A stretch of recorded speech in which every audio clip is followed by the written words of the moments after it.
موضوع الدرس علم الغیب خاصۃ للہ تبارک و تعالی فی الوعظ والارشاد۔ الحمد للہ وکفی والصلاة والسلام علی خاتم الانبیاء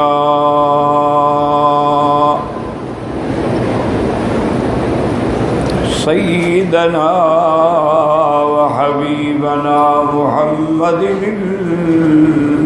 المصطفیٰ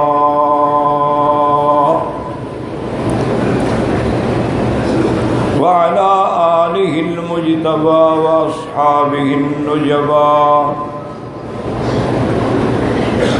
اللہم صل علی سیدنا محمد النبی الأمی الہاشمی وعلى آلہ واصحابہ نجوم الہدى۔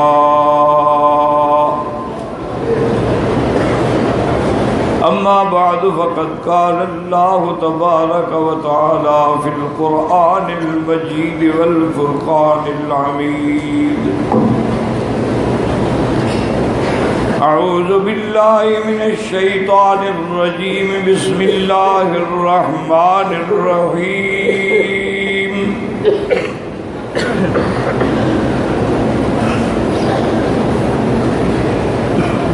وَحُشِرَ لِسُلَيْمَانَ وَجُنُودُهُ مِنَ الْجِنِّ وَالْإِنسِ فَهُمْ يُوزَعُونَ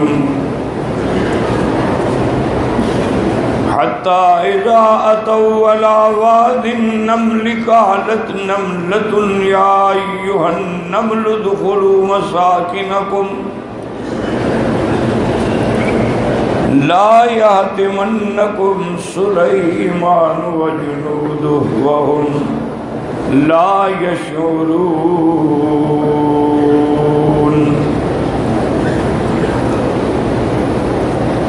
قال النبي صلى الله عليه وسلم: خمس لا يعلمهن إلا الله، ثم قرأ هذه الآية: إن الله عنده علم الساعة إلى آخره۔ صدق الله العلي العظيم وصدق رسوله النبي الكريم، ونحن على ذلك لمن الشاهدين ومن الشاكرين، والحمد لله والحمد لله رب العالمين۔ رب اشرح لي صدري ويسر لي أمري واحلل عقدة من لساني يفقهوا قولي۔ رب زدنی علما سبحانک لا علم لنا الا ما علمتنا انک انت العلیم الحکیم۔ برادران اسلام، واجب الاحترام بزرگوں، دوستوں، بھائیوں، عزیز نوجوانوں، اللہ تبارک و تعالیٰ کے کلام مقدس میں سے چند آیات مبارکہ اور آقا انعامدار حبیب کبریاء سیدنا محمد مصطفیٰ صلی اللہ علیہ وعلی آلہ واصحابہ وسلم تسلیما کثیرا کثیرا کہ فرامین مبارکہ میں سے ایک حدیث تلاوت کی ہے۔ دعا فرمائیں کہ اللہ تبارک و تعالیٰ اس عاجز کو مع الاہل صحت عافیت کاملہ دائمہ عاجلہ اور حق بات بیان کرنے کی توفیق عطا فرمائیں۔ آپ کو سننے سمجھنے کی، ہم سب کو مل کر حق پہ چلنے کی توفیق عطا فرمائیں۔ پروردگار عالم اپنی رحمت سے تمام آنے والوں کے حج، عمرہ، زیارات، عبادات، صدقات، خیرات منظور و مقبول فرمائیں۔ میں نے سابقہ دروس میں عرض کیا تھا کہ علم غیب جو ہے یہ خاصہ خدا ہے۔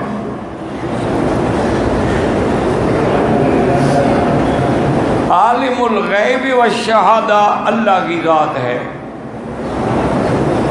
عالم ما کان وما یکون وما ہوا کائن اللہ کی ذات ہے۔ علم محیط اللہ تبارک و تعالیٰ کی ذات کا خاصہ ہے۔ اللہ تبارک و تعالیٰ تمام موجودات اور معلومات اور ذرے ذرے کا علم رکھتے ہیں۔ اسی لیے حضرت لقمان نے بھی اپنے بیٹے کو یہی سمجھایا تھا کہ یا بنی انہا ان تک مثقال حبۃ من خردل فتکن فی صخرۃ یأتی بہا اللہ، کہ میرے بیٹے اگر ذرے کے برابر بھی کوئی چیز پتھر کے درمیان میں، اللہ اس کو بھی جانتے ہیں۔ اور اسی طرح علماء سلف کا اس پہ اتفاق ہے کہ النملۃ السوداء فی اللیلۃ الظلماء، کہ اگر سیاہ چونٹی ہو اور اندھیری رات ہو، یمشی علی الصخرہ، وہ پہاڑ پتھر پہ چل رہی ہو، تو اس کے چلنے کی جو آواز ہے وہ بھی اللہ سنتے ہیں۔ اپنے عقیدے ٹھیک کر لو، ورنہ حج پڑھنے کا کوئی فائدہ نہیں۔ ناراض نہ ہونا، حج تو کافر بھی پڑھتے تھے نا، مکے والے سارے حج نہیں پڑھتے تھے، حضور کے آنے سے پہلے حج پڑھتے تھے۔ یہ کعبہ کس نے بنایا تھا؟ قریشی نے بنایا تھا، جو کافر تھے۔ اگر ان کے دل میں احترام نہ ہوتا تو وہ کعبہ بناتے۔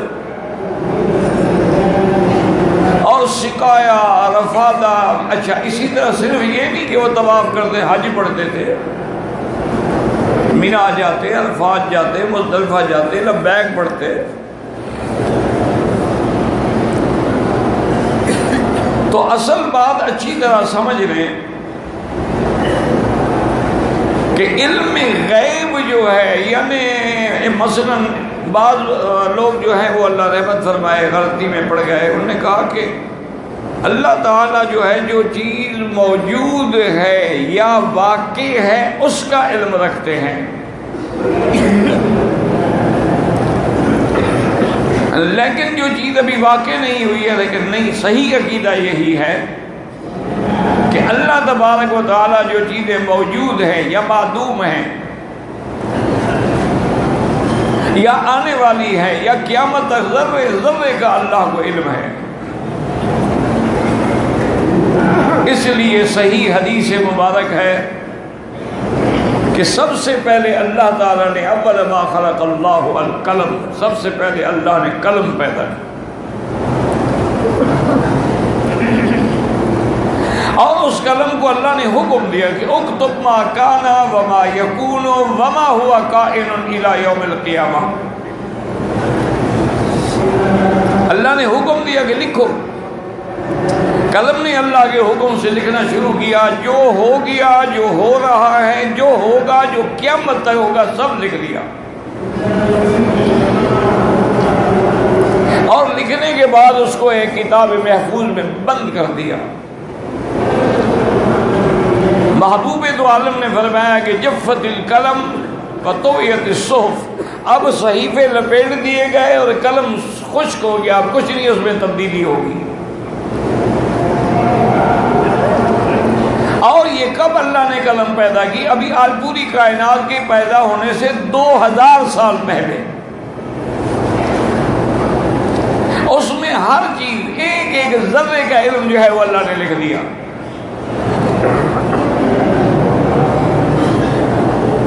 مثلا قرآن آپ پہ نہیں اترا تھا، لیکن لوح محفوظ میں موجود ہے۔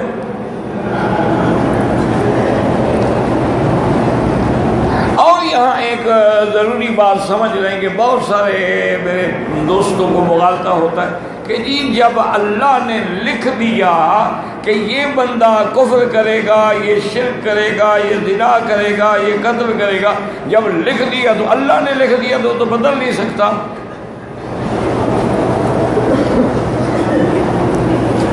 لا تبدیل لکلمات اللہ، اللہ کا لکھا ہوا نہیں بدلتا۔ تو پھر ہمیں کیوں سزا دی جاتی ہے؟ لکھا تو خود ہے اللہ نے۔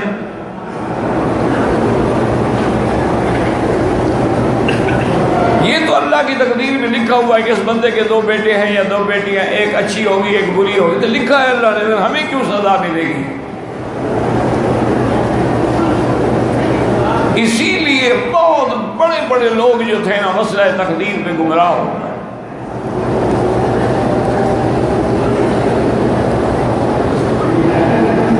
بعض لوگوں نے تو یہ عقیدہ رکھ لیا کہ بھی بس ٹھیک ہے، عقیدہ تمہارا ٹھیک ہو، جو بھی گناہ کرو کوئی نقصان نہیں ہوتا۔ اور بعض نے الٹا عقیدہ رکھ لیا کہ اگر تم نے گناہ کیا ہے تو جنت میں نہیں جاؤ گے، جنت متقین کی جگہ ہے، کافروں کی اور فاسقوں کی جگہ نہیں ہے۔ لوگ الجھ گئے، اللہ معاف کرے۔ بڑے بڑے علماء جو تھے ان کے بھی پاؤں جو تھے وہ پھسل گئے، وہ بھی ٹھوکر کھا گئے۔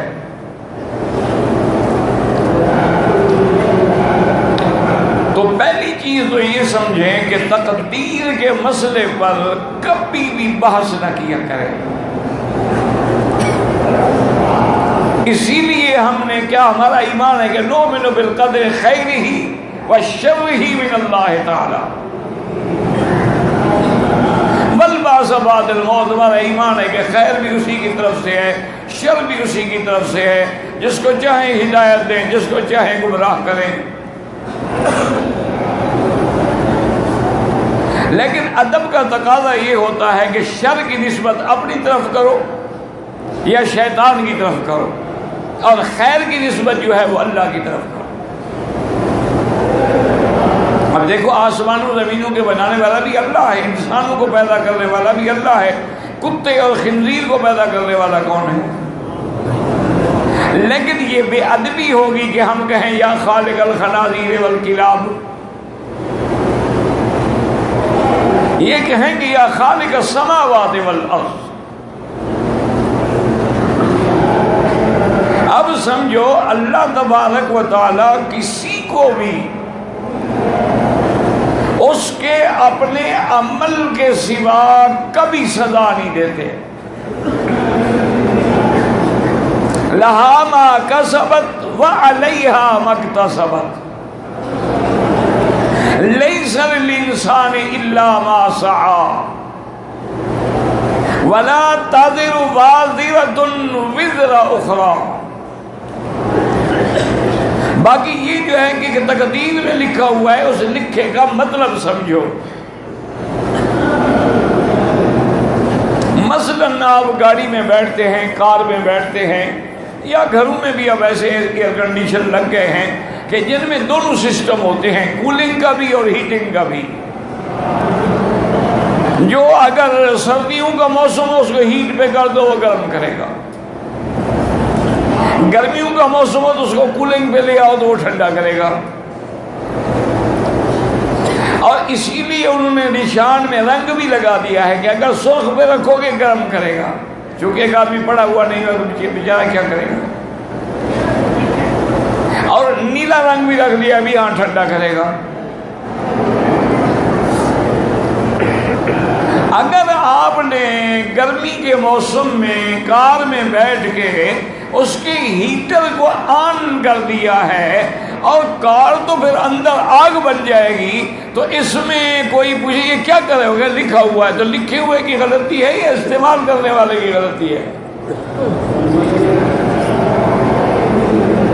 انہوں نے تو لکھ دیا تھا یہ ٹھنڈا ہے یہ گرم ہے، اب جس نے استعمال کیا ہے غلطی اس کی ہے یا لکھنے والے کی ہے؟ تو تقدیر میں لکھے ہوئے کا معنی یہ ہے کہ قیامت تک جو تم کرو گے تمہارے کرنے سے بھی پہلے اللہ جانتے تھے، انہیں لکھ دیا کرو گے تم۔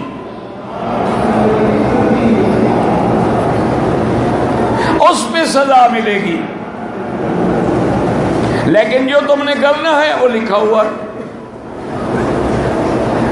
اسی لیے فرشتے جب اللہ تعالیٰ کے حکم سے لوح محفوظ سے حالات کا کاغذ ملتا ہے تو وہ حیران ہو جاتے ہیں کہ سبحانک، اللہ تیرے علم کا کمال ہے کہ ابھی مخلوق پیدا نہیں ہوئی اور آپ نے لکھ دیا۔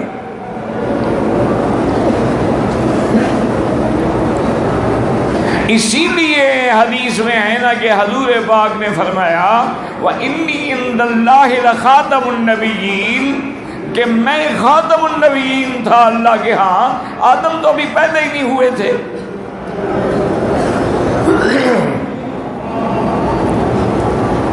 اسی سے یہ حضرات جو ہے یا تو ٹھوکر کھا گئے یا پھر اپنے مسئلے کو ثابت کرنے کے لیے بھئی جب آدم ہی پیدا نہیں ہوا تو حضور کیسے پیدا ہوئے؟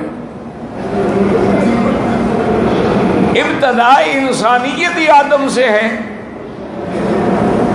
آدم اترے زمین میں، پھر تبادل تناسل شروع ہوا، تو آدم سے پہلے خاتم النبیین کا معنی سمجھو، معنی یہ ہے کہ میں اللہ کے علم میں یہ بات تھی، اللہ نے اپنی لوح میں یہ بات لکھ دی تھی کہ ایک نبی پیدا ہوں گے جن کا نام محمد مصطفیٰ ہوگا،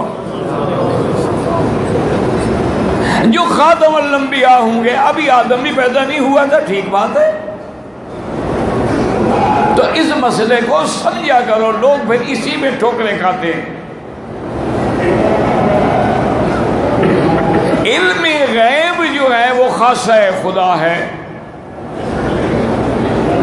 اللہ کے سوا کوئی عالم الغیب نہیں ہے۔ یہی عقیدہ میں نے عرض کیا تھا کہ ملائکہ نے کیا کہا تھا کہ لا علم لنا الا ما علمتنا، تمام انبیاء کیا کہیں گے؟ لا علم لنا انک انت علام الغیوب۔ اور قرآن میں اگر نظر ڈالو اللہ توفیق دے پڑھنے کی، تو جتنے علم کے صیغے ہیں نا، عالم بھی ہے، علام بھی ہے، علیم بھی ہے، یعلم بھی ہے، تمام صیغے جو ہیں وہ صرف اللہ کے لیے ہیں۔ علیم بذات الصدور بھی ہے۔ کیا معنی؟ فرشتے تو وہ لکھیں گے نا جو ہم کریں گے، لیکن جو ہمارے دل میں ہے کہ میں کل یہ کروں گا، اللہ اس کو بھی جانتے ہیں۔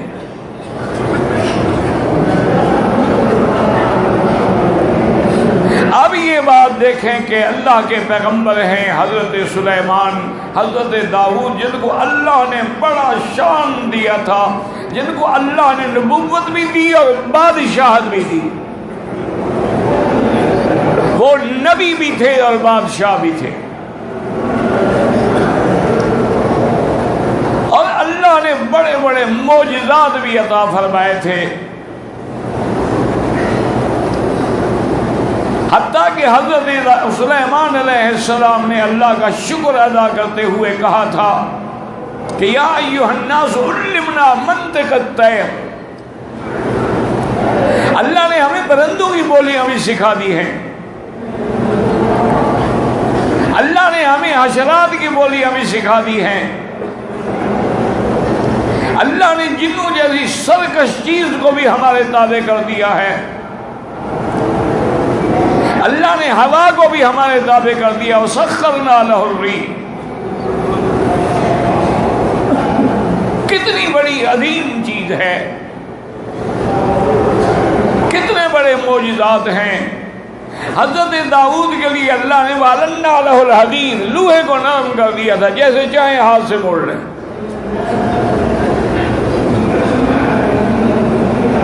اور اللہ تعالیٰ نے حضرت داؤد علیہ السلام کے لیے پہاڑوں کو اور پرندوں کو بھی تابع کر دیا تھا کہ یا جبال اوّبی معہ الطیر وَأَلَنَّا لَهُ الْحَدِيدَ،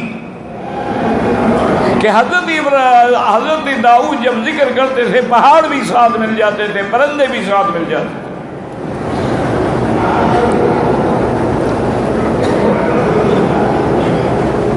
یہ تمام معجزات اللہ نے دیے، لیکن علم غیب نہیں۔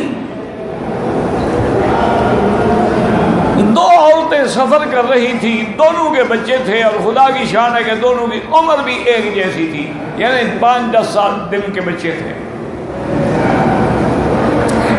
وہ سفر میں جنگل میں صحرا میں سو گئی، بھیڑیا آیا تو ایک عورت کے بچے کو اٹھا کے لے گیا۔ اب جب بیدار ہوئی تو اس نے دیکھا میرا بچہ نہیں ہے، وہ سمجھ گئی، اس نے فوراً دوسری عورت کے بچے کو اٹھا لیا اور کہا کہ میرا ہے، تیرے بچے کو اٹھا کے لے گیا بگیار۔ بہرحال بڑا لمبا واقعہ ہے، حضرت داؤد کی خدمت میں آئے، ایک عورت عمر میں بڑی تھی، اس بڑی کا بچہ جو ہے نا وہ اٹھا گیا تھا۔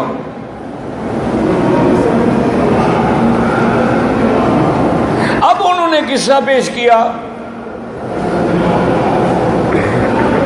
حضرت داؤد علیہ السلام نے دونوں کی بات سنی۔ خدا کی شان ہے کہ ایک عورت جو تھی وہ بڑی تیز تھی اور فصیح اللسان تھی اور بولنے کی بڑی چالاک تھی، اس نے ایسا سما باندھا کہ حضرت داؤد نے، حالانکہ اس کا بچہ نہیں تھا، اس کے حق میں فیصلہ کر دیا کہ بچہ اس کو دے دو، اس کا بچہ جو ہے وہ لے گیا ہے۔ بھیا ایمان سے کہیں کہ اگر داؤد عالم الغیب ہوتے تو کسی دوسرے کا بچہ پکڑ کے دوسری ماں کے حوالے کر دیتے۔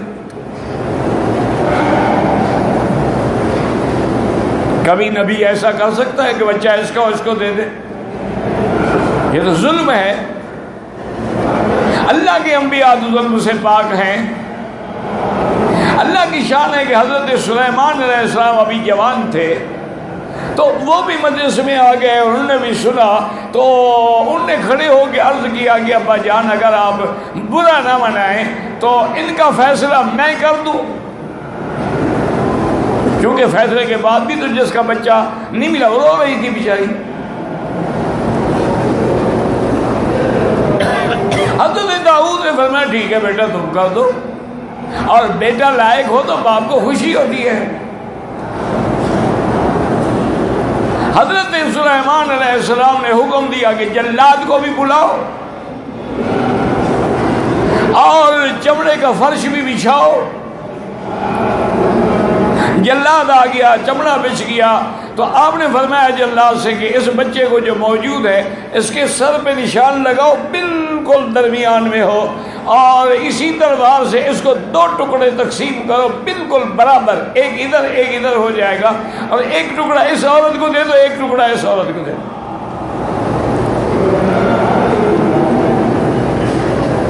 اب وہ جو جھوٹی تھی نا جس کا بچہ نہیں تھا، اس نے کہا ٹھیک ہے جی کر دو،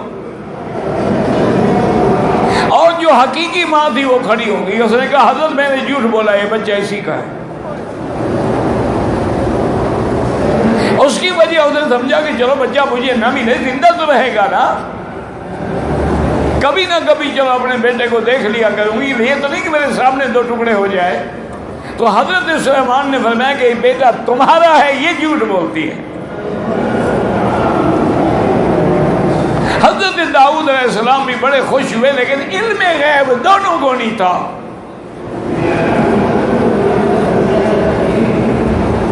اور اللہ نے ہوائیں تابع کر دی تھی۔ آج تو تم ہزاروں سال بعد ہوائی جہاز بنا کے بڑے اتراتے، ہم نے ہوائی جہاز ایجاد کر دیے، ہم نے جناب بڑے بڑے جمبو بنا لیے، ہم نے بڑے بڑے کنکارڈ بنا لیے، ہم نے تیز رفتار جہاز بنا لیے ہیں، لیکن کمال تو یہ ہے نا جی کہ نہ رن وے ہے، نہ کیپٹن ہے، نہ چلانے والے ہیں۔ حضرت سلیمان حکم دیتے ہیں تخت اڑ جاتا ہے، جہاں حکم دیتے ہیں اتر جاتا ہے۔ اور اس دور میں بھی وہ اتنا تیز رفتار تھا کہ صبح کو چلتا تھا اور حضرت دوپہر میں اترتے تھے تو 1 مہینے کا سفر ہو جاتا تھا۔ ہوا جو تابع ہے، حضرت سلیمان علیہ السلام کے جنات بھی تابع ہیں۔ حضرت سلیمان ایک مقام سے گزر رہے تھے کہ وہ وادی جو تھی نا اس میں چیونٹیاں بہت تھی۔ یہ چھوٹی چیونٹی ہے نا، اس کو بھی اللہ نے اتنا علم اور عقل دیا ہے کہ یہ سارے سال کا اپنا خرچہ اکٹھا کرتی ہے، اور یہ اتنی سمجھدار ہیں کہ گندم کا دانہ کہیں سے ملے نا اس کو توڑ دیتی ہیں، کیونکہ اگر سالم رہے وہ تو پھر اگ پڑے گا، اس سے پھر گندم پیدا ہونا شروع ہو جائے گی، اس کو توڑ دیتی ہے تاکہ کچھ پیدا نہ ہو، ہمارا رزق خراب نہ ہو۔ ان کو یہ بھی پتا ہوتا ہے کہ ہمارا ٹھکانہ کہاں سے جائیں گی پھریں گی واپس وہی آئیں گی۔ حضرت سلیمان علیہ السلام جب اس وادی میں آئے تو اس ایک جو نملہ اس کو کہتے ہیں جو ان کی بڑی تھی یعنی ملکہ تھی، جیسے شہد کی مکھی ہے ان کی بھی ملکہ ہے،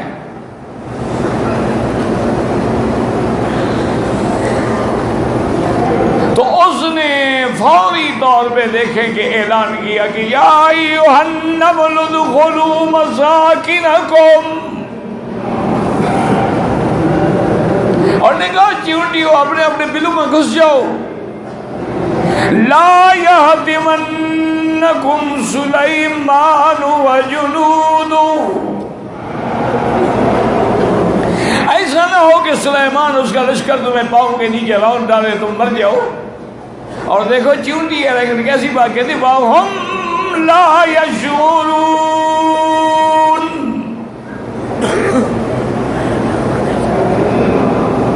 ان کو تو پتہ بھی نہیں ہوگا نا کہ ہمارے پاؤں کے نیچے کیا آ گیا۔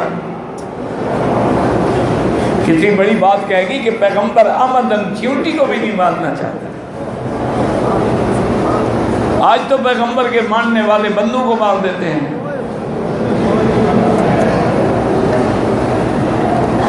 اب حضرت سلیمان نے جب سنا فَتَبَسَّمَ ضَاحِكًا مِّن قَوْلِهَا،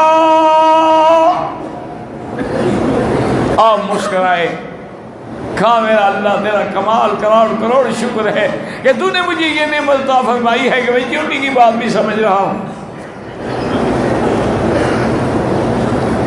تو اب چیونٹی بھی کہہ رہی کہ ان کو پتہ نہیں ہوگا، معنی یہ ہے کہ چیونٹی بھی وہاں بھی تھی، وہ انبیاء کو عالم الغیب نہیں سمجھتی تھی، لیکن میری برادری بھی بڑی تیز ہے ماشاءاللہ، انہوں نے مقیاس الحق میں اور حقیقت الفقہ کے اندر اس مسئلے کو اور نے کہا وہابیوں کو تو سمجھ نہیں ہے، یہ تو ہمارے عقیدے کا مسئلہ ہے کہ چیونٹی جب کہہ رہی تھی تو چیونٹی کو علم غیب تھا، تبھی تو کہہ رہی تھی کہ جب نے اپنے دلوں میں گھس جاؤ۔ اگر چیونٹی کو علم غیب ہو سکتا ہے تو نبی کو کیوں نہیں ہو سکتا؟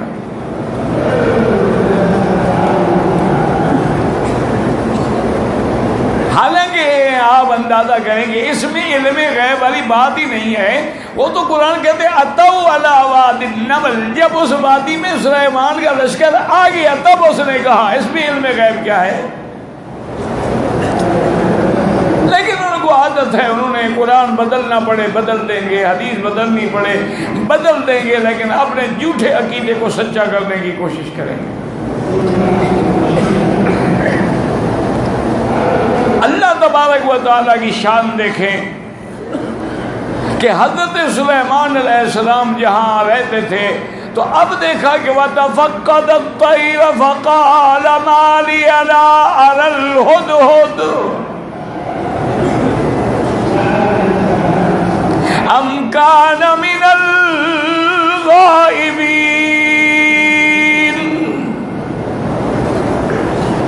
آپ نے فرمایا وہ ہدہد کدھر ہے؟ ہدہد ایک پرندے کا نام ہے۔ اچھا پتہ ہے کیوں آپ تلاش کر رہے تھے؟ اللہ کی شان دیکھیں، اللہ نے ہدہد کو تو علم دیا تھا، سلیمان کو نہیں دیا۔ اللہ کی شان ہے، جس کو چاہے دے۔ ہدہد کو علم دیا تھا کہ وہ زمین پر بیٹھ کے اپنی چونچ مارتا تھا اور کہتا تھا حضرت یہاں پانی قریب ہے نیچے، تو لشکر کے لیے وہی کنواں کھدوایا جاتا تھا، یا کہتا حضرت یہاں پانی بہت دور ہے۔ یعنی پرندے کو علم دیا ہے، حضرت سلیمان کو نہیں دیا، یہ اس کی مرضی ہے۔ ملکہ کا تخت لانے کا اللہ نے طاقت جو ہے اپنے اس ولی کو تو دے دی، الذی عندہ علم من الکتاب، سلیمان کو نہیں دی۔ اگر حضرت سلیمان کو ہوتا تو آپ کبھی نہ کہتے کہ ایکم یاتینی بعرشہا، کون ہے جو اس کا تخت لے آئے؟ تو اس لیے ہمیشہ یاد رکھا کریں کہ اللہ تبارک و تعالی جس کو جتنا چاہیں جو چاہیں علم دے دیں، نہ چاہیں نہ دے۔ حضرت یوسف کنویں میں موجود ہے اور اپنے گھر سے چند میل کے فاصلے پہ موجود ہے، اللہ نے علم نہیں دیا یعقوب۔ بیٹوں کی باتوں سے عقیدہ ان کو اندازہ ہو گیا کہ یہ جھوٹ بول رہے ہیں، لیکن یہ علم نہیں ہے کہ حضرت یوسف کہاں ہیں اور کس کنویں میں ہیں۔ اگر یہ علم ہوتا تو باپ برداشت کر سکتا تھا، فوراً جا کے کنویں سے نہ نکال لیتے۔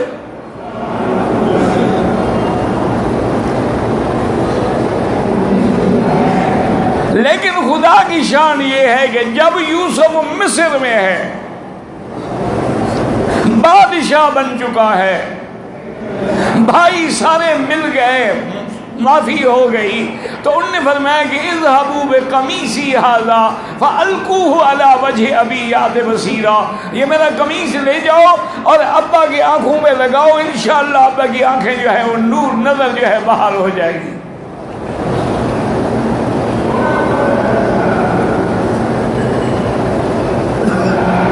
کبھی غور کیا کرو قرآن میں، بھئی یوسف بیٹا ہے، یعقوب ابا ہے، یعقوب بھی نبی ہے، ان کے اپنے قمیص میں یہ کرامت کیوں نہیں تھی کہ آنکھوں کو لگا لیتے؟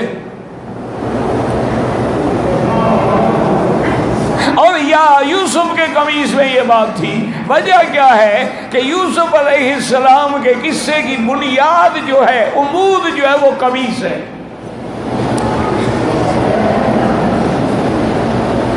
جب حضرت یوسف علیہ السلام کو کنویں میں ڈالا تو بھائی کیا لائے تھے؟ وَجَاءُوا عَلَىٰ قَمِيصِهِ بِدَمٍ كَذِبٍ، قمیص لائے تھے۔ نہیں یہ دیکھیں ابا جان، بھیڑیا جو ہے نا وہ کھا گیا اور بڑا افسوس ہے، ہم روتے ہوئے آ گئے، اس کو خون شون بھی لگا دیا کسی جانور کا۔ حضرت یعقوب نے کیا فرمایا؟ بل سولت لکم انفسکم امرا فصبر جمیل، بیٹا یہ تم لوگوں نے جو کچھ کیا ہے نا بس میں صبر ہی کروں گا، کیونکہ یعقوب پیغمبر سے جانتے تھے ایک تو یوسف کی جدائی، پھر ان کے ساتھ بھی اور دشمنی کر لوں۔ تو وہاں بھی قمیص کا مسئلہ ہے۔ اور جب حضرت یوسف امرات العزیز کے گھر میں تھے اور امرات العزیز نے اپنے عشق میں ڈورے ڈالے تھے تو وہاں بھی قمیص کا مسئلہ ہے۔ ان کان قمیصہ قد من قبل فصدقت وَإِن كَانَ قَمِيصُهُ قُدَّ مِن دُبُرٍ فَكَذَبَتْ وَهُوَ مِنَ الصَّادِقِينَ، وہاں بھی قمیص ہے۔ یہ قدرت کی بات ہوتی ہے کہ بعض صورتوں کے اندر عمود ہوتا ہے، یعنی اس واقعے کا اصل ستون کیا ہے، جیسے موسیٰ علیہ السلام کے واقعے میں پڑھتے جاؤ ہر جگہ عصا ملے گا۔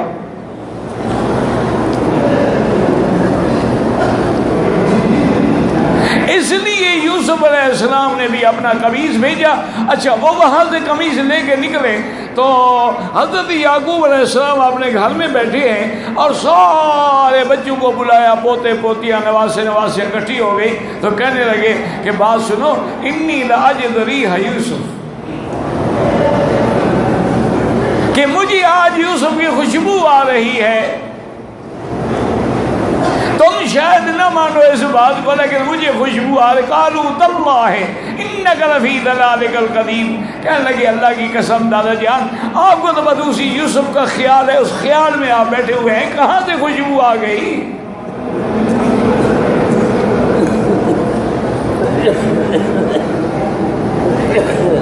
اب جناب خدا کی شان ہے کہ وہ بھائی پہنچ گئے، ان نے آگے قمیص آپ کی آنکھوں میں ڈالا، ٹھیک ہو گیا۔ تم نے کہا ادھر بتاؤ، میں نے پہلے جو کہا تھا اللہ نے مجھے علم دیا تھا، کنویں میں یوسف موجود ہے، اللہ علم نہیں دیتے ہیں، وہاں سے قمیص نکلا ہے تو خوشبو پہنچا دیتے ہیں۔ اس لیے سمجھا کرو یہ ہمارے بھائی اسی لیے ٹھوکر کھاتے ہیں کہ کہیں نبی کا معجزہ دیکھا تو نبی کو خدا بنا دیا، کہیں ولی کی کرامت دیکھی تو ولی کو خدا سے بھی آگے لے گئے۔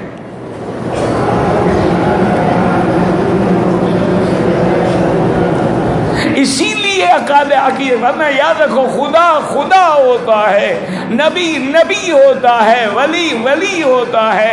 ولی کو نبی نہ بناؤ اور نبی کو خدا نہ بناؤ، وہ قادر مطلق ہے، جو چاہے جیسا چاہے جب چاہے کر دے۔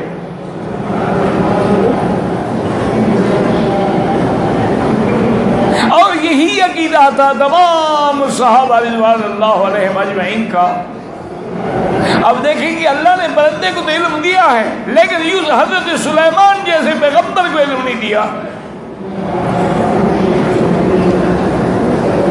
آپ نے کہا اچھا آنے دو آج ہدہد کو، لَأُعَذِّبَنَّهُ عَذَابًا شَدِيدًا أَوْ لَأَذْبَحَنَّهُ أَوْ لَيَأْتِيَنِّي بِسُلْطَانٍ مُبِينٍ، یا تو میں آج اس کو بڑی مار ماروں گا، یا اس کو ذبح کر دوں گا، یا پھر اپنی برات کے لیے کوئی دلیل لے کے آئے کہ کیوں آج غیر حاضر تھے۔ اتنے میں آپ درود شریف پڑھ لیں۔ میرے خیال میں آپ کو درود کا کہنا چھوڑ دوں، اس کی وجہ کہ کہنے کے بعد جو نہ پڑھے تو گناہگار ہو جائے گا، پھر میں آپ کو گناہگار تو نہ بنایا کروں، کیونکہ درود تو آپ نے پڑھنا نہیں، کیونکہ یہ وہابیوں کا ملک ہے۔ آپ درود تو وہاں پڑھتے ہیں نا جہاں ڈوڑے پڑے جاتے ہوں، جہاں قوالیاں ہوتی ہوں، جہاں دمادم مست قلندر علیدہ بہلا لمبر۔ انا للہ و انا الیہ راجعون۔ لیکن ایک بات یاد رکھو کہ وہ ملنگ اس میں بھی عقیدہ بیان کر رہا ہے کہ علیدہ پہلا نمبر، اور ایک سنی ہے، یہ سن ہو گیا ہے، اس کو ابو بکر کا نام بھی نہیں آتا۔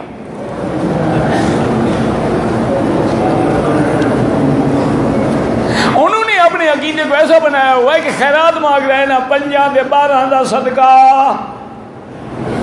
5 تن پاک اور 12 امام۔ وہ ملنگ ہے، بھنگ کر پیالہ پی کے بے ہوش ہے، لیکن 5 دے 12 دا صدقہ مانگ رہا ہے۔ ان کو الحمدللہ نہ حضرت علی کے باپ کا پتہ ہے، نہ حضرت عمر کا ہے، نہ حضرت عثمان کا ہے،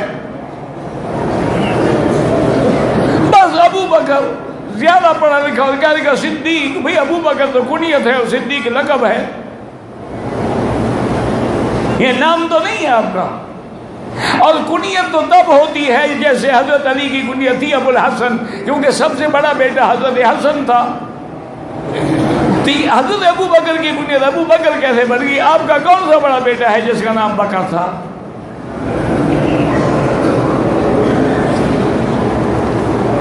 بس سبحان اللہ ماشاءاللہ چلے جائیں گے۔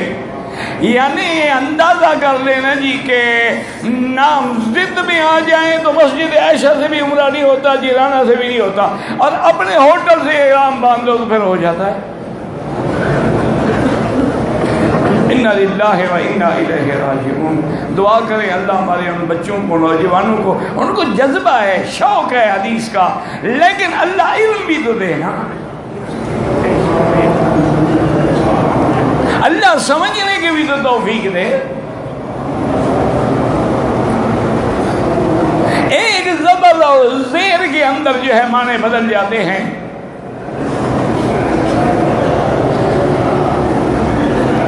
اب جناب یہ ہے کہ حضرت سلیمان علیہ السلام نے پوچھا کہ بھی حدود نہیں ہے، چلو تھوڑی دیر گزری تو حدود آیا، اس کو بھی اپنے ساتھیوں نے پرندوں نے بتا دیا کہ آج خیال کر کے جانا، آج پیغمبر جلال میں ہیں۔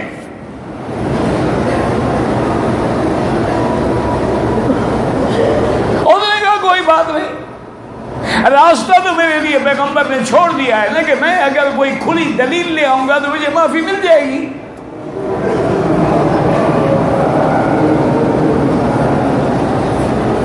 قرآن کہتے ہیں وَمَكَثَ غَيْرَ بَعِيدٍ فَقَالَ أَحَطتُ بِمَا لَمْ تُحِطْ بِهِ وَجِئْتُكَ مِنْ سَبَإٍ بِنَبَإٍ يَقِينٍ۔ آیا حضرت دربار میں پیش ہوا، اور نے کہا حضرت فیصلے میں جلدی نہ کریں، پہلے میری بات سن لیں، میں ایسے معلومات لے کے آیا ہوں، ایسی چیز کا علم لایا ہوں جس کا آپ کو بھی علم نہیں ہے۔ یعنی یہ ہدہد بھی وہابی ہے، کہتا ہے سلیمان کو علم نہیں ہے، اس کا کیا علاج ہے؟ یہ کہتے ہیں کہ جناب پیغمبر تو پیغمبر ہے، پیر بھی عالم الغیب ہیں۔ وہ ایک پیر صاحب تھے، وہ ذرا ماڈرن پیر تھا، یعنی آج کل کے دور کے مطابق پیر تھا۔ اس نے جو اپنا کمرہ بیٹھک کا بنایا ہوا تھا، اس کے 4 دروازے رکھے تھے، نمبر 1، نمبر 2، نمبر 3 اور نمبر 4، ہر طرف دروازہ، اور ہر طرف حضرت کے جوتے بھی رکھے رہتے تھے۔ وہ کہتے کہ حضرت اتنا مستغرق ہوتے ہیں کہ حضرت کو پتہ نہیں لگتا اگر جوتے ادھر ہوں تو جہاں سے نکلیں گے جوتے موجود ہوں گے۔ اور اس نے خلیفے کو سمجھایا تھا کہ اگر کوئی آدمی آئے اولاد کی دعا کے لیے اس کو نمبر 1 سے بھیجا کرو، اور اگر کوئی آئے مقدمے کا مارا ہوا تو نمبر 2 سے بھیجا کرو، اگر کوئی آئے رزق کی تنگی والا تو اس کو نمبر 3 سے بھیجا کرو، اگر کوئی میاں بیوی کے جھگڑے والا ہے تو نمبر 4 سے بھیجا کرو۔ اب جناب وہ نمبر 1 سے آتا تو دیکھ رہے، اچھا بیٹا مانگنے آئے ہو، اولاد میری فیکٹری لگی ہوئی ہے، یہاں اولاد ہے میرے پاس، شرم نہیں آتی؟ بس وہ تو قدموں میں گر جاتے ہیں، جی پیر کو پتہ ہے نا میں کیا مانگنے آیا ہوں۔ بس پیری تو پھر پکی ہو گئی نا جی۔ وہ جناب رل رہا ہے، انہوں نے کہا کیوں خام خواہ مجھے تنگ کرتے ہو، اللہ کی مرضی ہے بچہ دے نہ دے۔ انہوں نے کہا نہیں حضرت، میں نے تو اللہ کے پاس تو میں نہیں کیا، میں تو آپ کے پاس آیا ہوں۔ جیسے کتابوں میں انہوں نے لکھا ہے کہ پیران پیر کے پاس ایک عورت آئی اور نے کہا حضور مجھے بچہ چاہیے، تو آپ نے مراقبہ کیا اور کہا کہ بھائی تیرا بیٹا تو اللہ نے لوح محفوظ پہ بھی نہیں لکھا، تو میں تمہیں کہاں سے دے سکتا ہوں؟ اور نے کہا سائیں لکھے نہ لکھے میں نے آپ سے بچہ لینا ہے۔ جب بی بی نے بڑا دنگ کر دیا تو کہنا حضرت نے فرمایا اچھا جوش میں آ گئے، چلو میں نے وہاں کاٹ لیا ہے، تمہارے لیے بچہ لکھ دیا، جاؤ۔ یہ اچھا لوح محفوظ ہے کہ پیر بیٹھ کے بھی کاٹ لیتے ہیں؟ اللہ کہتا ہے محفوظ ہے، وہاں ملائکہ بھی نظر نہیں ڈال سکتے جب تک حکم نہ ہو، پیر صاحب نیچے سے بیٹھ کے اس کو کاٹ دیتے ہیں۔ انا للہ و انا الیہ راجعون۔ دعا کرو اللہ مسلمانوں کے عقیدے ٹھیک کر دے۔ ان جاہل پیروں نے لوگوں کی عزتیں، دولت، مال، عزت، عصمت لوٹ لی ہے۔ جاہل لوگ ہیں، عقیدے میں جا کے اپنی کنواری لڑکیاں ان کے گھروں میں چھوڑ کے آتے ہیں کہ حضرت کی خدمت کرے گی۔ انا للہ و انا الیہ راجعون۔ کنواری لڑکیاں سائیں کے پاؤں بیٹھے دبا رہی ہیں۔ بی بی عائشہ قسم کھاتی ہے واللہ ما مس ید رسول اللہ، اللہ کی قسم ہے حضور کا ہاتھ کسی غیر عورت کے ہاتھ سے چھو کے بھی نہیں گزرا۔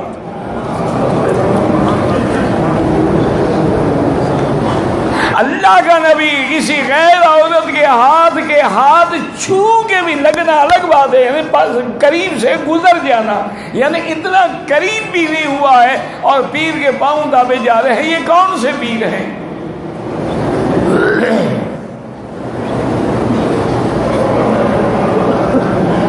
اب دیکھو اللہ کے قرآن میں ہے کہ ہدہد نے کیا کہا کہ انی احطت بما لم تحط بہ وَجِئْتُكَ مِنْ سَبَإٍ بِنَبَإٍ يَقِينٍ۔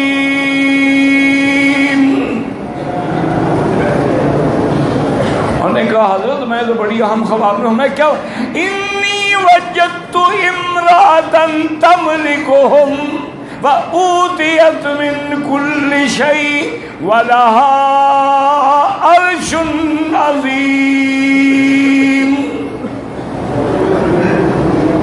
انہوں نے کہا وہاں حضرت تو ملک ہے اور اس کی جو ملکہ ہے عورت ہے۔ ہمارے سیاستدانوں نے بھی یہ مسئلہ نکالا ہے کہ عورت بادشاہ بن سکتی ہے، کہ دیکھو کہ یمن کی بادشاہ عورت تھی نا جو ہدہد نے آگے بتایا تھا، لیکن یہ نہیں سمجھتے کہ وہ عورت جو بادشاہ تھی مسلمان تھی کافر تھی۔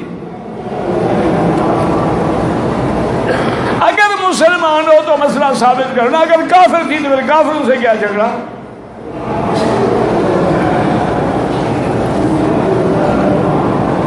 اور آپ نے یہ بھی بتایا ہدہد نے کہ حضرت اس کا بڑا تخت ہے جس پہ بیٹھ کے فیصلے کرتی ہے اور ہر نعمت اس کے بعد موجود ہے۔ اب دیکھیں کہ حضرت سلیمان نبی ہے، فرمایا سننظر، ہم دیکھیں گے، غور کریں گے کہ تم سچ کہہ رہے ہو، اپنی جان بچانے کے لیے ایک کہانی گھڑ کے آ گئے ہو۔ عالم الغیب بھی ایسے کہتے ہیں کہ سننظر، ہم دیکھیں گے، اصدقت ام انت من الکاذبین۔ انہوں نے کہا حضرت کہ کیسے ہو سکتا ہے کہ میں آپ کے سامنے جھوٹ، آپ نے میں اچھا ایسا کرو یہ میں خط لکھ کے دیتا ہوں، چونکہ تم ملکہ کو بھی جانتے ہو، تخت کو بھی جانتے ہو، جاگا کو بھی یہ خط وہاں جا کے ڈالو، پھر انتظار کرتے ہیں کہ کیا جواب ملتا۔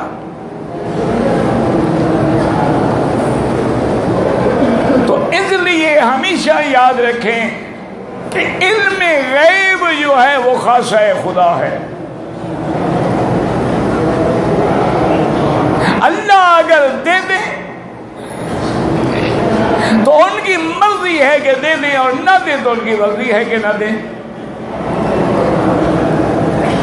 اسی لیے قرآن کھول کے پڑھا کریں کہ اس میں یہ بات موجود ہے کہ حضرت موسیٰ علیہ السلام جب خضر کے پاس آئے، اور یہ بھی لوگوں نے بنا رکھا ہے کہ خضر زندہ ہیں اور ہر سال حج میں بھی تشریف لاتے ہیں اور بعض ہمارے پیروں کو ملتے بھی ہیں۔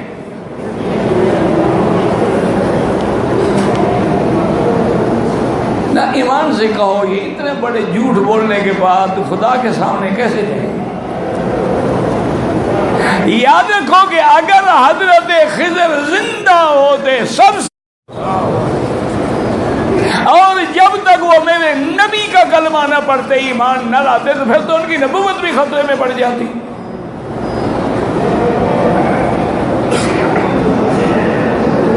اللہ نے حکم دیا تھا حضرت موسیٰ علیہ السلام کو کہ جاؤ فلاں جزیرے میں میرا ایک بندہ ہے۔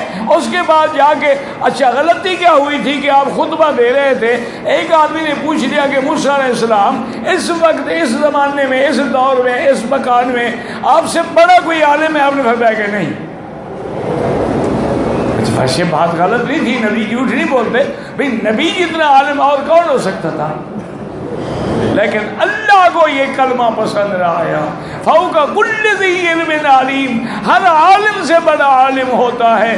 اللہ نے فرمایا آپ نے کیسے کہہ دیا کہ مجھ سے بڑا عالم کوئی نہیں ہے؟ اچھا ایسا کرو، ایک جزیرے میں میرا بندہ ہے، اس کے پاس جا کے کچھ پڑھو، کچھ کلاسیں لے آؤ۔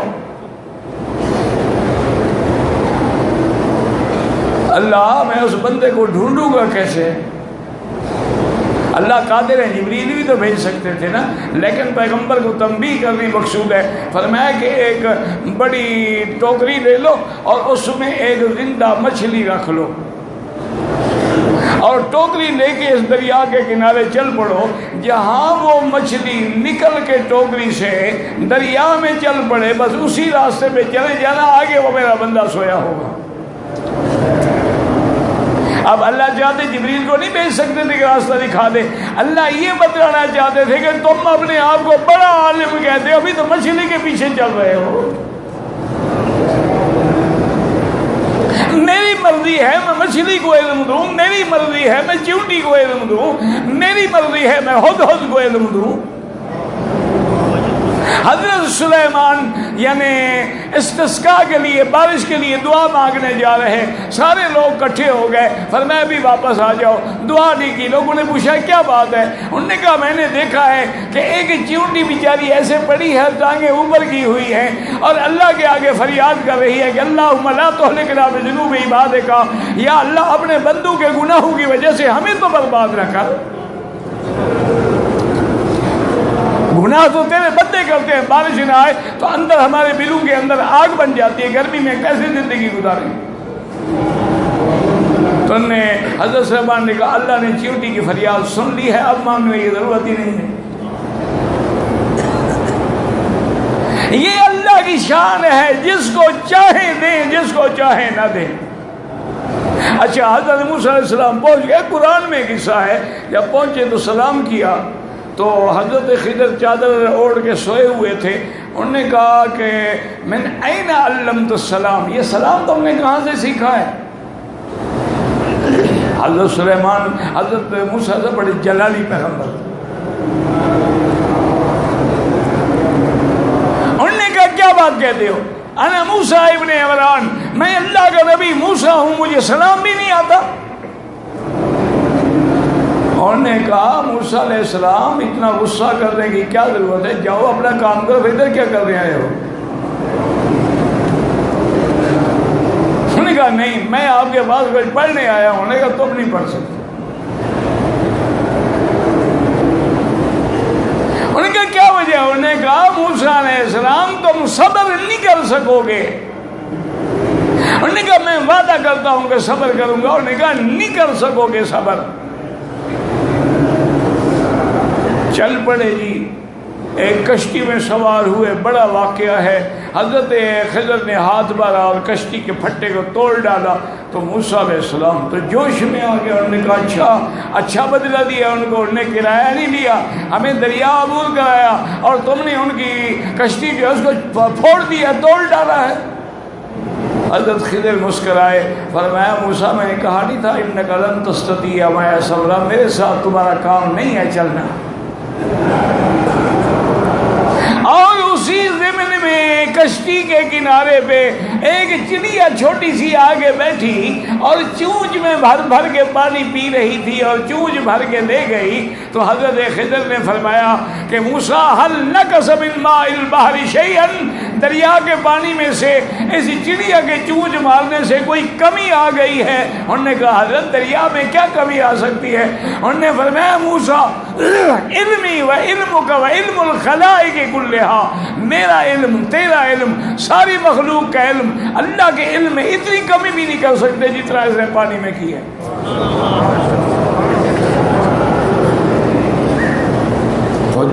اب اندہ علمی میرا علم و علموں کا تیرا علم و علم الخلائق کلھا، اور ساری مخلوق کا علم اللہ کے علم سے اتنی کمی بھی نہیں کر سکتے ہیں۔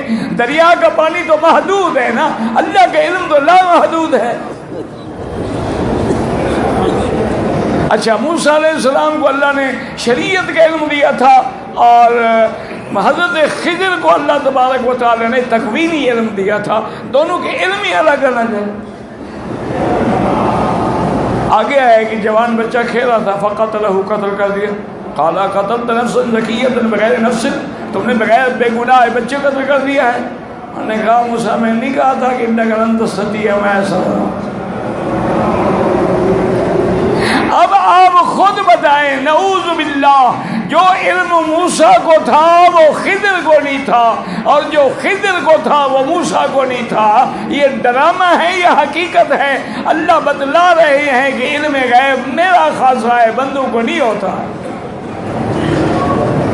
تو اللہ ہمیں بھی صحیح عقیدہ سمجھنے کی توفیق دے۔